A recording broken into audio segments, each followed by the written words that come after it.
Hi guys, I am Dalila Meziani. I'm a writer. I decided to show up and say hi, I'm a writer, okay? My words are common because I want to say my books are common, okay? I'm gonna be sharing with you my books, guys. So the first book that I read was The Storm. The second is Friend of Pain. I read them at the age of 16. I started writing at the age of 14. I discovered that I'm a writer at the age of 14, and it was because I lost myself to find myself. So in general, in this life, there's this idea of mine, and I always say, when you lose something, and it doesn't mean that you're losing it, it means that you're finding yourself. For example, I lost myself to find myself. Let us go deeper. For example, sometimes when you lose someone or you lose something, you're gonna feel like, oh yeah, you're losing that thing or this person or that one or no matter what, but the reality is that you're finding yourself, okay? So the reality is that you're finding something, and that's what I experienced at the age of 14. I lost myself and I found myself, and I found out I am a writer, and I started writing since then. And it was because I wasn't that okay. So I really wanted to understand myself, understand the human being, and to understand life in general, okay? Because I think that the right ideas lead to the right life. So when you have the right ideas, you're living the right way. And to have these right ideas, there are some challenges that you have to face, right? Like I faced some challenges at the age of 14, just to discover that I am a writer, and I started writing since then. And at the age of 16, I wrote my first book, The Storm, but I won't be talking about The Storm right now. I will be talking about Friend of Pain, the second book that I wrote.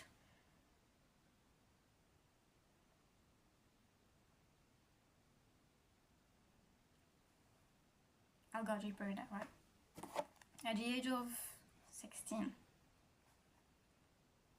I remember I finished my first book, The Storm. I was happy that I achieved that, that I wrote a novel. This is what I wanted, okay? I wanted an achievement like that because I was in pain. And then I was thinking about another book. I won't tell you the name, but in the next videos I'll tell you the name. So I was thinking about writing another book.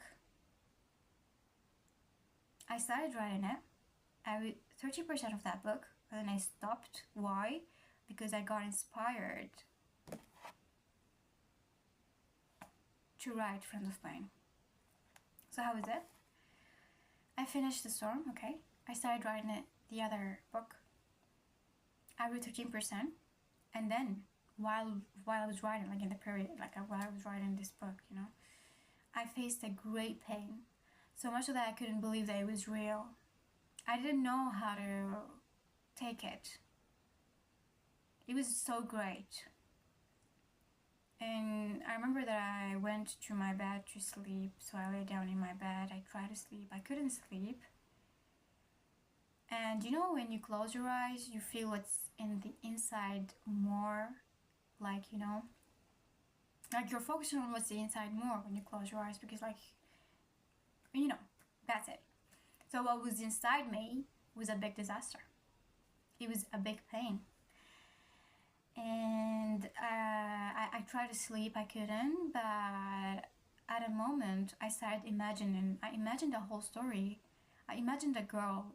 I imagined her character, how she was, how she talks, where she lives, how it happened, And then I didn't want her to talk about her, like I didn't want her to talk about her pain. I didn't want her to talk about her, because I decided to call her Friend of Pain. I didn't want her to talk about herself or about her pain, so I decided to make someone else talk about her, to write it from someone else's perspective. And I wanted to name this person Sammy. So Sammy is narrating the story. Sammy narrates the story of Friend of Pain.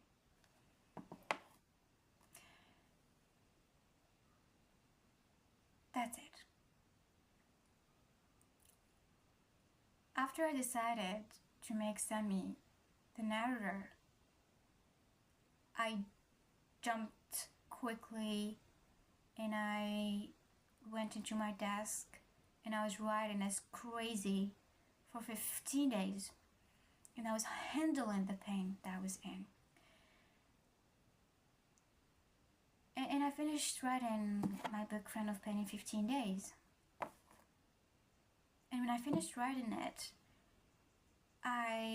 you can say that I managed in overcoming my pain, which was very surprising for me because I thought that I can't overcome that pain. It was very big, so much so that I couldn't believe that I can overcome it, but I did. So this is one of the lessons that I wanted to share using Friend of Pain. No matter the pain that you're going through, you can actually get through it, and not just get through it, but rise. Because I've got another lesson actually, and it was around 16, 17 years old, and I was like, a pain and a gift. Pain always gives us a gift. Nothing goes in vain. When you feel pain, it doesn't go in vain. For example, I felt the pain, I got inspired, I wrote a whole story in 15 days. That's it. So pain always gives us gifts. I will be talking about these ideas in the next videos, guys. It's my first time here on YouTube. I feel a little bit stressed, excuse me.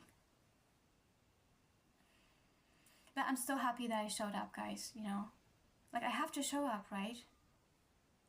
That's what I said. Anyway. And I finished writing my book, Friend of Pain. And I overcame that pain. And I want to say it out loud using Friend of Pain. No matter the pain that you're going through, no matter the hard situation that you're going through, you can actually get through it, and not just get through it, but rise. I hope you discover my style, because I have my own style. And I'll speak about my book, The Storm, in the next video. I'll also speak about not giving up, about keeping on going, about a lot of ideas. For example, healing, you know. There are a lot of ideas that I want to share with you guys. Like, really a lot. I write some here. So, yeah. Yeah, ideas are the most important thing. You know, the most important thing are ideas. When you have the right ideas, you're living the right life, you know, something like that. So be careful about what you say to yourself and about what you're thinking about also, because it counts. Nothing goes in vain. Okay, your pain is not going in vain. So I just want to say also, trust the process, and no matter what, keep on going. I don't know what I'm doing right now, okay? Like, in my life, in this period, I literally don't know what I am doing, but I'm still keep on going. Like, I'm keeping on, okay? I'm keeping on going. Is this how to say how we say it? Anyway, excuse me for my English sometimes. Excuse me.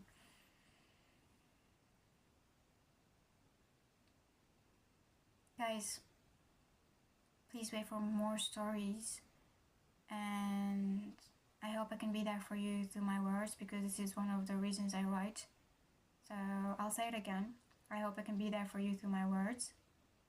I hope one of my ideas help you, and see you the next time. Thank you so much.